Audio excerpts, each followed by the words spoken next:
Dear sisters and brothers, St. John of the Cross once said, "In the evening of life, we will be judged on love alone."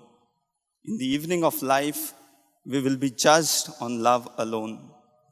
What St. John of the Cross meant here is, when our journey on this earth ends, when we stand before the Lord, we won't be asked about our positions, achievements, or wealth. We will be asked only one question: did you love enough?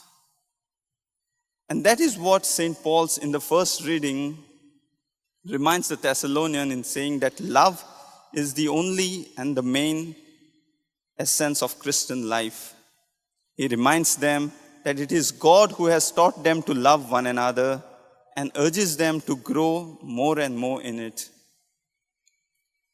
What is striking here is St. Paul does not say, "I have taught you to love one another," or "the apostles have taught you to love one another." He says, "God himself has taught you to love one another." Now the question is how God teaches us to love one another. To answer that, we have to go back to the story of creation. In the book of Genesis chapter 1 verse 27, we are told, we are created in the image and likeness of God.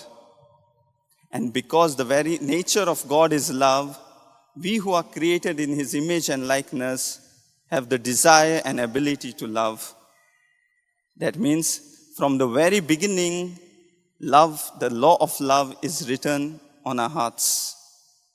And that is why this shows us that we do not learn to love, but it is given to us as a gift. It is already planted in our hearts and is waiting to be lived out each day. Now the gospel gives the message of love, a kind of message of love in a different form through the parable of talents.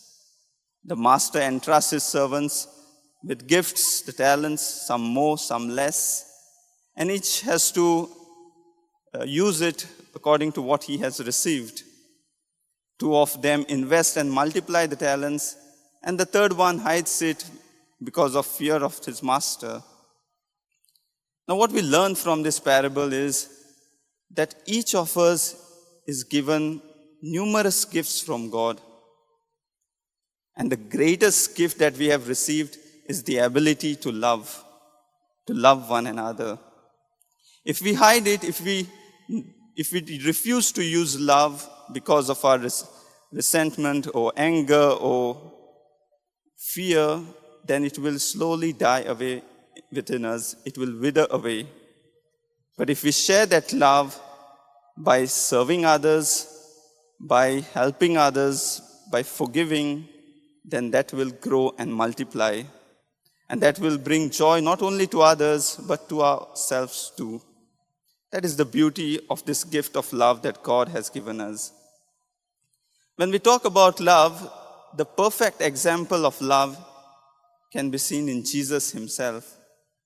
St. Paul in Philippians chapter 2 verse 5 to 7 says, "Though he was in the form of God, he did not cling to his divine glory, but emptied himself for love." In a way, Jesus' whole life is an investment, a kind of investment of love. He welcomed the poor, he forgave the sinners, he healed the sick, and at last even accepted death on the cross. On that cross, he revealed the fullness of love. A love that does not count the cost, a love that suffers for the beloved, a love that is generous, unconditional, and self-giving. Therefore, the cross stands before us as the highest expression of love. Dear sisters and brothers, our life is a gift of God, and he calls us to make it fruitful through love. Love is not just a feeling, it is a choice that we make each day. A choice to forgive others instead of having grudges, a choice to show kindness instead of turning away, a choice to help each other at every moment. Every act of love, however small it is, has a deep meaning because it reflects the very nature of God, reflects the very heart of God. As we reflect today's readings, let us ask ourselves these questions. Do I allow love to shape the way I live each day? Do I allow love to shape the way I live each day? Am I able to love those who hurt me, those who put me down, those who speak evil of me? Am I able to love those who hurt me, those who put me down, those who speak evil of me? These questions may be difficult, but they are the ones that will prepare us for the final judgment, the judgment of love. As St. John of the Cross said, in the evening of life, we will be judged on love alone. Let us in this Eucharistic celebration pray for this grace to live each day deeply rooted in His love and to share that love generously with others, so that when we end our journey on this world, the Lord may look at us and say, "Well done, good and faithful servant, enter into the joy of your master." Amen.